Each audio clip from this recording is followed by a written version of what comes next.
I begin my story out in West Virginia in a little college where all the student body they only cared for football, never mind the knowledge. Never mind the sheepskin, they preferred the pigskin, they seemed to have it in their bones. They knew all about it, they couldn't live without it, all except a certain Mister Jamboree Jones. He played the clarinet with all his might. He studied night and day. He practiced day and night. No running up the field for Mister Jones. He'd rather run up the scales and down the scales. Brr-ba-da-ba-doo-ba-da, what tones. Even though his buddies, they always got their studies to attend a rally. While they're off a rootin', he'd be off a tootin'. What became of Sally? How they used to hate him, the Coeds wouldn't date him. They thought he was an awful bore. But he liked his rhythm more than being with him, so only grinned and practiced some more.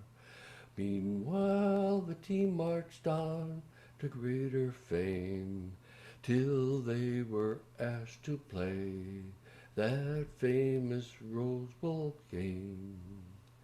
And on the day of days, the students beamed. What did they do when the team marched on the field? Rah, rah, rah, they screamed. Starting from the kickoff, they pulled every trick off, but they couldn't win it. Instead of going forwards, they were going backwards, about a mile a minute. And seeing their position, they called intermission when they heard the referee say, "That's 17-0. It ain't exactly nothing if you've only got a few minutes to play."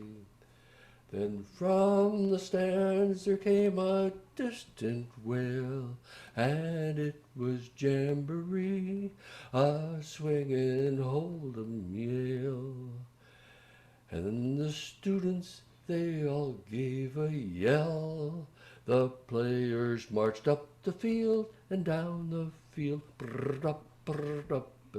pell-mell.